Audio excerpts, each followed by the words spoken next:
Liberando su potencial. Hablando de potencial humano, ¿alguna vez se han preguntado a qué se debe la gran disparidad de resultados y desempeño entre una persona y otra?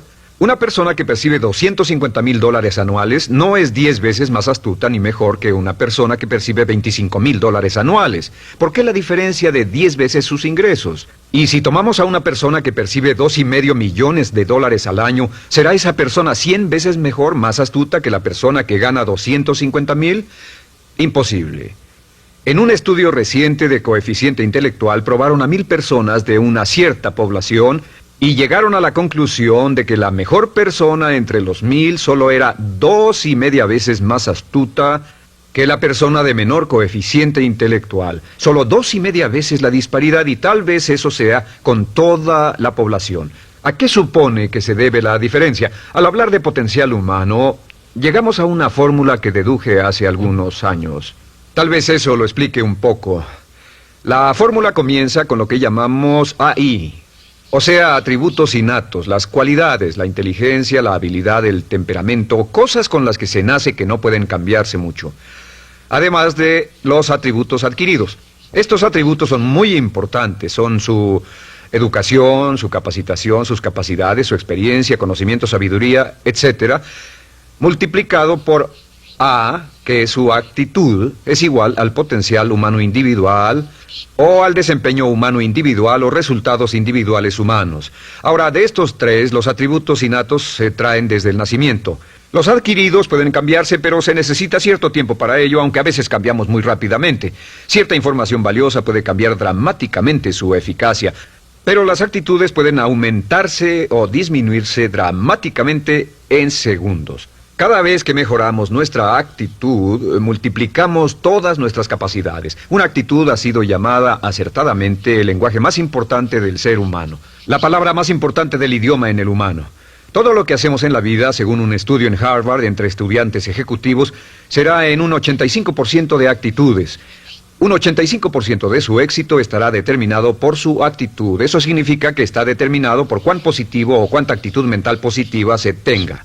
Las personas con actitudes mentales positivas tienden a avanzar más rápidamente, se mueven hacia la cima en organizaciones valiosas, ganan más dinero, sacan más satisfacción de la vida. Una actitud mental positiva no significa que baile por las calles y arroje flores.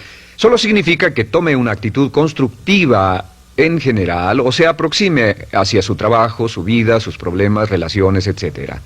Según el informe Cox de las empresas americanas, según la revista Success, un 85% o más de todo lo que se logra se debe a la actitud. Y la pregunta es, ¿de dónde vienen las actitudes? Las actitudes vienen de las expectativas.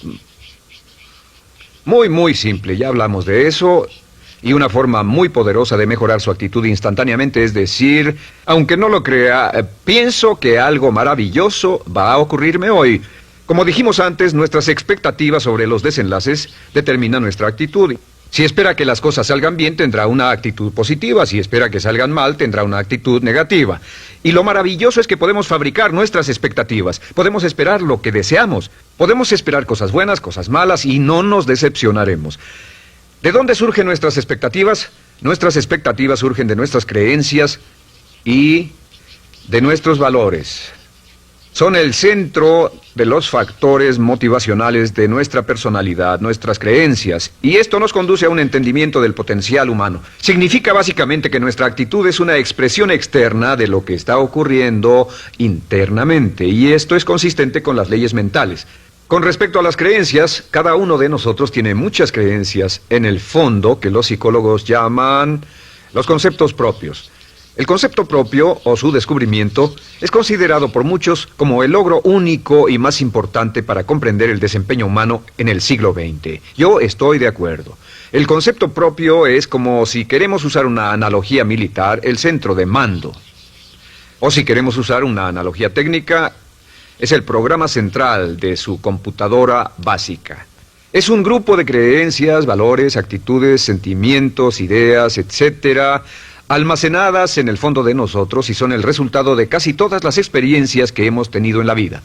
Y algunos investigadores dicen que el concepto propio comienza a formarse aún antes del nacimiento, pero el concepto propio, una vez colocado, precede, predice y determina sus niveles de eficacia y desempeño en todas las áreas de nuestra vida. El concepto propio se convierte en el centro de mando o el programa maestro. El concepto propio de este grupo de creencias determina lo que dirá, lo que hará, cómo actuará, cómo se siente y reacciona, etc. ¿Qué significa esto? Significa que todas las mejoras en su vida externa, todos los cambios en su realidad comienzan con un cambio en su concepto propio. Les voy a explicar lo que significa. Esta es una gráfica muy simple. Hablamos de potencial humano y decimos que la persona promedio usa un 10% o menos de su potencial. Según investigaciones, tal vez es mucho menos. El Instituto Stanford Brain en Santa Clara, California, estima que tal vez se aproxime a un 2%. Seremos generosos y diremos que la persona promedio usa un 10%. Significa que en los mejores casos, la mayoría, como usted o yo, no usamos un 90% de nuestro potencial. Uno de los mejores filósofos, Oliver Wendell Holmes, dice que la tragedia de la persona promedio es que llegan a la tumba con su música aún por dentro. Aún están funcionando con mucho menos de su potencial total. Y esto es el potencial humano. Sabemos que existe una relación directa entre el potencial humano y el concepto propio. Pero como nuestros conceptos propios o nuestras estimaciones de nosotros mismos generalmente son mucho menores de lo que debieran ser, nuestro nivel de desempeño y eficacia también es menor. Sabemos que nuestro concepto propio es altamente subjetivo. ¿Qué significa esto? Significa que el concepto propio, lo que pensamos que es cierto sobre nosotros mismos, no está basado en la realidad, está basado en información que hemos tomado y aceptado como cierto, hasta el grado en que creemos lo que sea de nosotros mismos y se vuelve cierto para nosotros porque actuamos de una forma consistente con ello. Algunas personas que leen sus horóscopos y creen en horóscopos predicen su futuro. Hay algunas personas que toman la crítica y las opiniones de otros a quienes ni siquiera respetan y hacen suyas esas ideas, dando un resultado muy negativo. Lo que piense, lo que acepte como cierto, se vuelve cierto para usted. También sabemos que como adultos tenemos una variedad de conceptos propios. Tenemos un concepto propio de cómo vestirnos, cuánto pesamos, lo que comemos, lo bien que podemos hablar en público, qué tipo de padres somos, qué tipo de hijos somos con nuestros padres, qué tipo de esposo o esposa somos, qué tipo de amante, de conductor. Lo interesante de manejar es que todos los hombres tienen un concepto muy positivo con respecto a esto. Las mujeres no entienden esto, pero los hombres nacen con un genio inherente para manejar. Todos los hombres son choferes excelentes. Si no lo creen, todo lo que tienen que hacer las mujeres que están viendo esto es pensar en la última vez que trataron de corregir la forma de conducir de un hombre y recordarán que no obtuvieron buenas respuestas. ¿Cómo respondemos ante alguien que desafía nuestro concepto propio, sugiriendo que no somos las personas que pensamos ser? Estamos a la defensiva, nos enfadamos, nos irritamos, es difícil que nos traten. Tenemos un concepto propio de lo creativos que somos, lo inteligentes, lo rápido que leemos, lo bueno que somos en los deportes, y si practicamos una gran variedad de ellos, tenemos un concepto propio para cada uno de ellos. Tenemos un concepto propio de lo bien que cocinamos, de lo bien que educamos a nuestros hijos, de lo bien que limpiamos nuestra casa, los autos que manejamos, etc. Y también de lo que valemos por lo que ganamos. Es muy interesante saber que nunca ganamos más del 10% de nuestro concepto propio en ingresos. Nuestro concepto propio determina nuestro nivel de ingresos. Este nivel de concepto propio se llama zona de confort. Y aunque querramos más dinero, veremos que la tendencia humana natural de todas las actitudes es luchar por lograr entrar a la zona de confort y luego quedarnos ahí.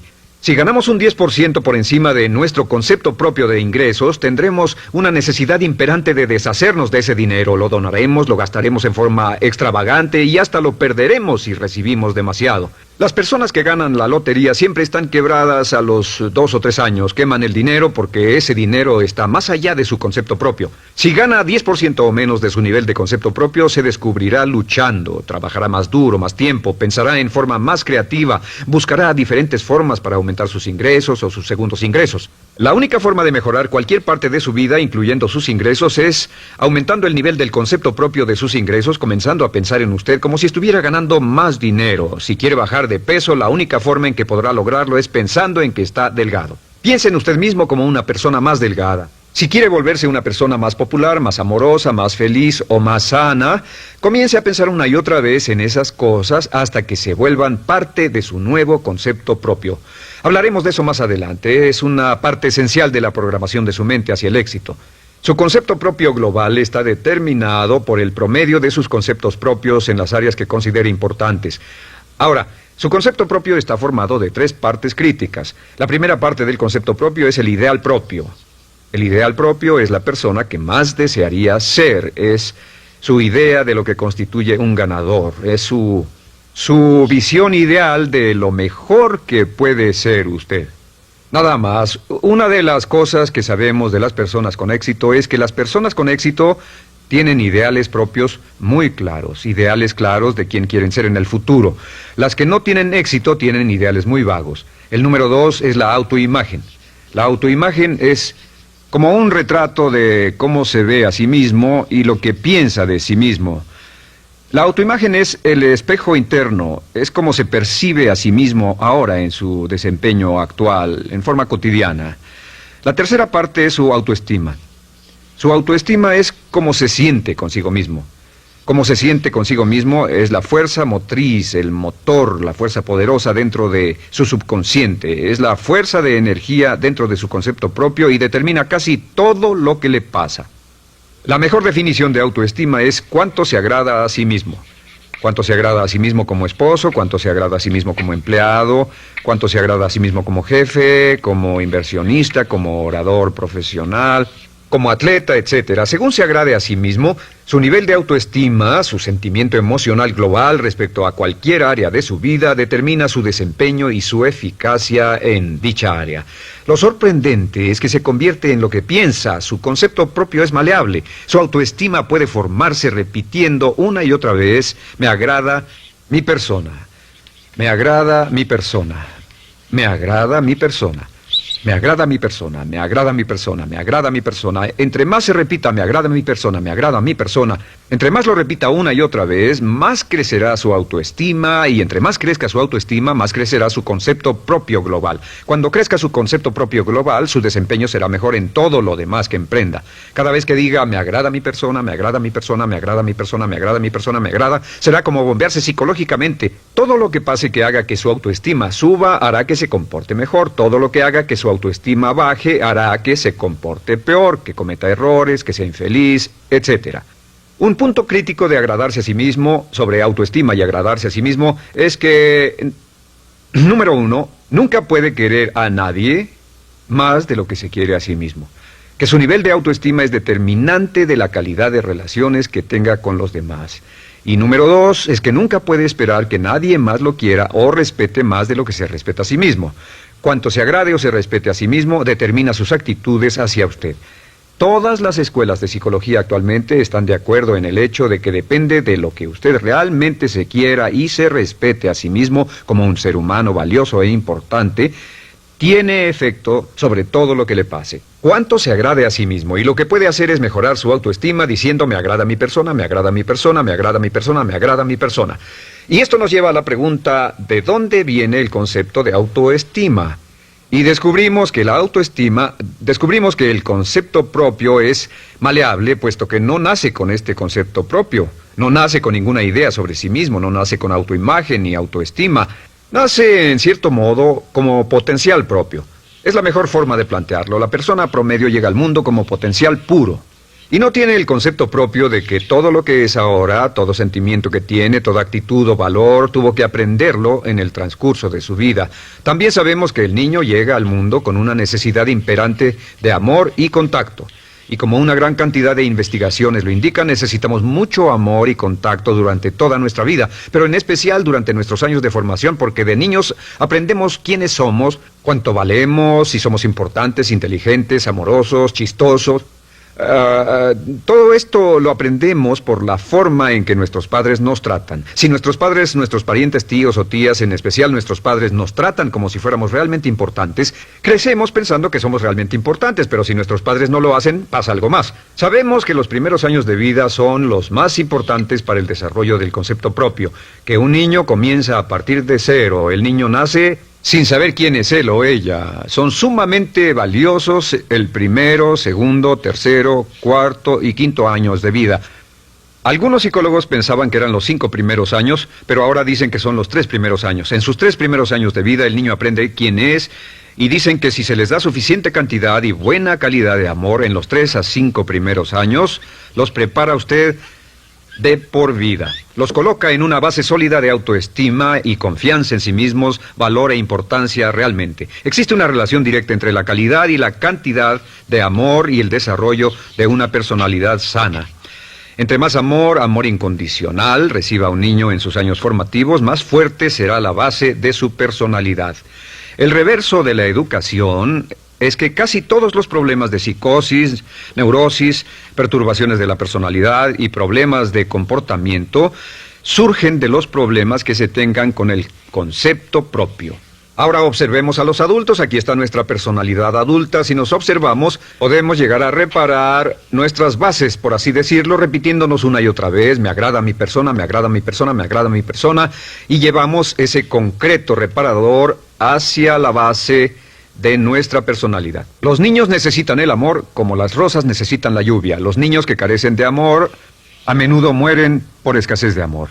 Es una enfermedad llamada marisma. Ahora, ¿qué más sabemos sobre los niños? Sabemos que los niños llegan al mundo con dos atributos notables. El primero es que no sienten temor. Los niños nacen sin temores. No temen a nada excepto a caerse y a los ruidos fuertes. Y esto se expresa en sus actitudes: yo puedo. Los niños llegan al mundo pensando que pueden hacer cualquier cosa, y quien haya criado a un niño hasta la edad de 3, 4 o 5 años sabe que debe pasar esos primeros años evitando que se maten, porque son como pilotos japoneses, porque no le tienen miedo a nada. Su segundo atributo es que llegan al mundo totalmente espontáneos. Dicen lo que quieren, hacen lo que quieren, son totalmente desinhibidos. Totalmente. Ellos no temen hacer nada de lo que desean, y esto se expresa en su actitud: no quiero. No tengo que hacerlo. Si ha tratado de controlar a un niño, lo habrá visto. Lo primero que dicen cuando comienza a darle órdenes, lo primero que aprenden es: no tengo que hacerlo. Claro, a veces cambiamos sus mentes de una u otra forma, pero estos son los dos atributos con los que los niños llegan al mundo. Llegan al mundo sin temores y desinhibidos. ¿Qué significa esto? Significa que nuestro derecho innato natural es no ser temerosos y ser desinhibidos. Y solo cuando podemos crear la misma situación en nuestra vida adulta, cuando no tememos y somos desinhibidos, nos sentimos a gusto con nosotros mismos. Las mejores organizaciones, las mejores compañías son las que crean un ambiente donde nos sentimos sin temores y sin reservas para ser nosotros mismos y para hacer lo mejor de nosotros. Al crecer descubrimos que los niños aprenden de dos maneras. La primera es por imitación. Imitan a uno o a ambos padres, en especial al padre dominante. Algunas veces el padre dominante cambiará cuando crezca el niño, y a veces los niños imitan al padre, a veces a la madre, pero aprenden por imitación. Muchas características y hábitos que tenemos como adultos los aprendimos de nuestros padres. ¿Alguna vez ha tenido la oportunidad, ha tenido la ocasión de gritarle o reñirle a uno de sus hijos? Verá que le dice las mismas cosas que le dijo su padre a usted cuando era niño. Así que imitamos. A veces imitamos su caminar, a veces su forma de hablar, a veces imitamos sus valores, sus creencias, etcétera, aunque esos valores y esas creencias no tengan ningún valor. ¿Por qué? Porque nuestros padres eran así cuando nosotros éramos niños. La segunda forma en que aprendemos es pasando de la incomodidad, lo que no se siente bien, hacia la comodidad. Freud llamó a esto el principio del placer. O sea que nos movemos hacia aquello que nos hace sentir cómodos, lo que nos da placer, lo que nos hace sentir bien con nosotros. Nos movemos de la incomodidad hacia la comodidad. Así es como aprendemos a no mojar el pañal, por ejemplo. Sabemos que no es agradable caminar con popó o pipí en nuestros pañales. Vemos lo que hacen nuestros padres, vemos lo que nuestros parientes hacen y decimos: estas personas no hacen lo que yo. Así aprendemos a caminar y lo demás. Así que de la incomodidad hacia la comodidad. Durante toda nuestra vida, por cierto, así es como aprendemos. Imitamos leyendo lo que otras personas hacen, estudiando libros y en el trabajo, imitamos cuando vamos a la escuela, y hacemos lo que nos da resultados positivos, lo que nos da refuerzos positivos, y hacemos cada vez menos las cosas que nos causan incomodidad o dolor. Ahora, muy temprano en la vida, como equivocación o como resultado de una equivocación que los padres cometen en la crianza, los niños comienzan a aprender hábitos y patrones negativos. Los patrones y hábitos negativos tienen sus raíces principalmente en la crítica destructiva. La crítica destructiva comienza muy temprano en la vida, a veces en los primeros meses. Y la crítica destructiva la usan los padres para dirigir y controlar a sus hijos. Desafortunadamente, tiene un efecto muy peligroso y dañino sobre nosotros, ya que la crítica destructiva tiende a minar la integridad de la personalidad del niño. Muchos de nosotros, incluyéndome a mí y a muchos de ustedes, nos hemos visto minados y heridos por la crítica destructiva más que todas las guerras en la historia. Ahora, como resultado de la crítica destructiva, comenzamos a desarrollar hábitos y patrones negativos. Los patrones de hábitos negativos son respuestas condicionadas hacia los estímulos. Los patrones de hábitos negativos se desarrollan en los inicios de la vida. Se desarrollan como resultado de una repetición del temor y el dolor una y otra vez. Se desarrollan como resultado de la crítica destructiva, el castigo físico, etc. En los inicios de la vida comenzamos a desarrollar dos manifestaciones que nos persiguen durante toda nuestra vida y más que ninguna otra cosa inhiben nuestro potencial. La primera es la llamada patrón de hábito negativo inhibido. El patrón de hábito negativo inhibido se aprende cuando al niño le dicen una y otra vez no. Aléjate de ahí, no toques eso, y se le castiga. Cuando el niño intenta algo nuevo, o se involucra con algo, o huele algo, o derrama algo, o rompe algo accidentalmente, el padre estalla y se enfada mucho. Como ven, el niño está impulsado por la curiosidad insaciable de explorar su mundo. Y lo que pasa es que cuando lo explora o se interesa y echa a perder algo, si el padre reacciona golpeando al niño, el niño comienza a pensar cada vez que intento algo nuevo, cada vez que intento algo diferente, cada vez que voy más allá de mis límites, cada vez que me salgo de mi zona de comodidad, cada vez que no juego sanamente, me golpean, me castigan, me lastiman, me envían a mi alcoba y me siento mal. Y muy pronto el niño desarrolla el sentimiento de no puedo, no puedo. No puedo. Cada vez que trato algo diferente, me castigan. No puedo, no puedo, no puedo. Es como la respuesta de Pavlov. Pavlov sonaba la campana y le daba de comer a un perro, y el perro salivaba, y Pavlov alimentaba al perro. Mientras sonaba la campana, el perro salivaba y siguió haciendo eso, y después Pavlov solo sonaba la campana y el perro salivaba. Lo que pasa en la vida adulta es que esto crea lo que llamamos temor al fracaso. El temor al fracaso es una respuesta condicionada a un proceso de crítica destructiva que ocurre en los primeros 5 o 6 años de la vida.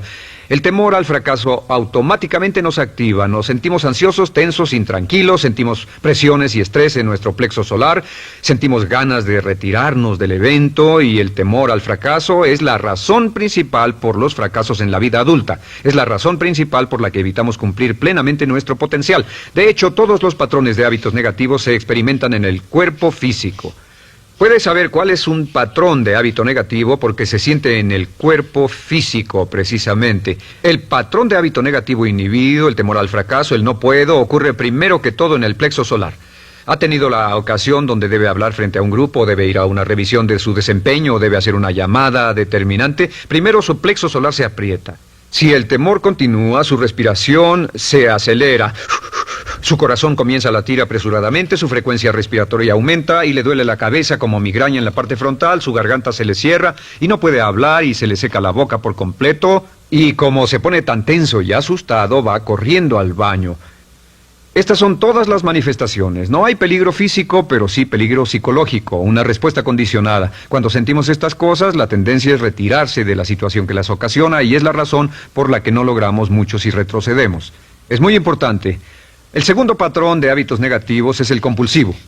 El patrón de hábito negativo compulsivo se aprende cuando a los niños se les dice una y otra vez: más vale que lo hagas. Si no lo haces, tendrás problemas o me las pagarás.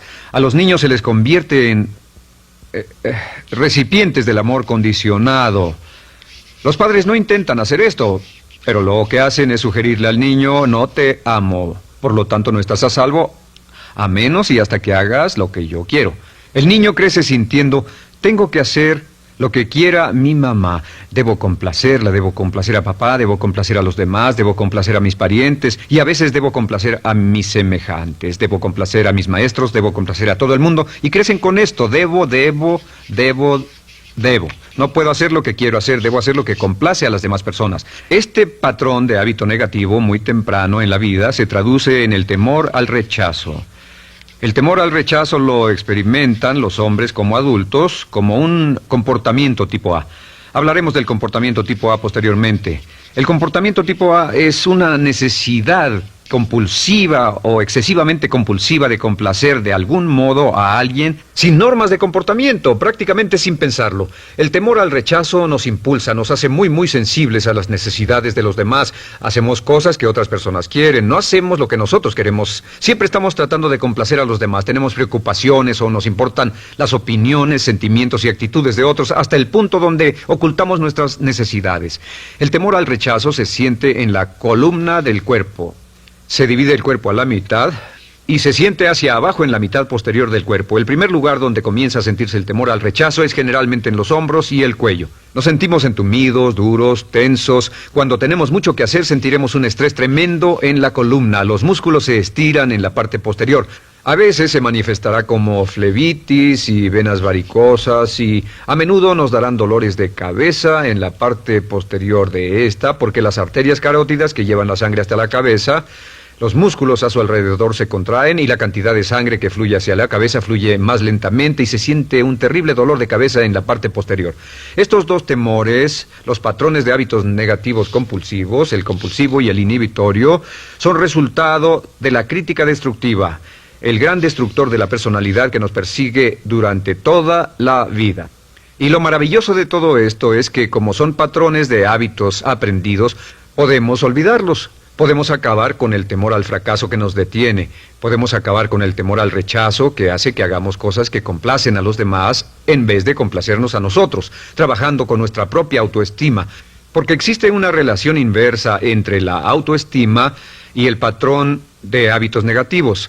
Porque entre más se agrade a sí mismo, menos teme al fracaso. Entre más se agrade a sí mismo, menos teme al rechazo. Entre más se agrade a sí mismo, menos temerá a cualquier cosa. Y si sigue repitiendo, me agrada mi persona, me agrada mi persona, me agrada mi persona una y otra vez, si sigue diciendo esto, con el tiempo su autoestima sube más y más y más y más y sus temores desde luego bajan. Cuando su autoestima sube, sus temores van en dirección opuesta. Ahora, ¿cómo enfrentar la crítica destructiva si debe criticar a otras personas? Pues eso es muy simple. Muchos padres nos han preguntado eso. ¿Cómo se controla a los niños? Una de las claves para controlar a los niños es dirigirlos para que hagan algo constructivo en lugar de hacer algo destructivo. Otra cosa que debe recordarse es que lo que quiere hacer es que quiere dar una crítica informativa, crítica constructiva, lo que significa que se les dice a los niños lo que pueden hacer o a los adultos lo que pueden hacer mejor. Todo el propósito de dar retroalimentación de cualquier tipo es mejorar el desempeño. Si es padre o si es jefe o si es una persona en una relación, si una persona está haciendo algo malo o inadecuado, todo el propósito de darles cualquier tipo de retroalimentación es para que puedan hacerlo mejor. Sin embargo, existe una relación directa entre la autoestima y la crítica destructiva. Cada vez que se critica a una persona, su autoestima baja. Y cada vez que su autoestima baja, su habilidad para desempeñarse baja. Si critica a una persona en forma destructiva demasiado tiempo, llegará a un punto donde no intentarán nada. Se convierte en lo que llamamos hipersensible. Un adulto hipersensible es aquel que no puede aceptar críticas de nadie. Un adulto hipersensible es una persona que está muy tensa, ansiosa, si siquiera sugiere que no está haciendo lo correcto. Si trata con un adulto hipersensible, la clave es sentarlo y recordar 4 cosas. Número 1, comenzar con alabanzas. Número 2, proteja la autoestima de la persona a toda costa. Número 3, discuta el desempeño y no a la persona. Hable del comportamiento más que de la persona. Y número 4 es enfocarse hacia el futuro en vez de en el pasado. Enfóquese hacia lo que va a hacerse en forma diferente en el futuro en vez de lo que pasó en el pasado. ¿Por qué? Una razón muy simple, porque una persona no puede controlar el pasado. Al no poder controlar el pasado, cualquier crítica de lo que han hecho en el pasado les da un estrés tremendo y frustración. Así que, en resumen, la clave del éxito en la vida es una actitud mental positiva. Una actitud mental positiva se basa en expectativas de éxito, de una serie de expectativas positivas. Esa serie de expectativas positivas se basa en sus creencias y en su concepto de sí mismo. El centro de su concepto propio que determina su eficacia en la vida es su autoestima, y su autoestima se mide por cuanto se valore a sí mismo. Las dos cosas que nos frenan más que nada son el temor al fracaso y el temor al rechazo. Y uno de nuestros secretos centrales de éxito es este: Conviértase en un organismo generador de autoestima perpetua. Haga continuamente cosas para usted mismo, hacia sí mismo en su vida, que hagan que se agrade a sí mismo, que se ame, que se acepte, que se respete, que hagan que se sienta fantástico con usted mismo. Si es un jefe o un padre, no olvide que la clave para el máximo desempeño en su hogar y en su trabajo es hacer que las personas se sientan maravillosamente consigo mismas. Entre mejor se sienta consigo mismo y más se agrade, más probable será que logre que las personas a su alrededor lo quieran, lo acepten, lo respeten, se respeten.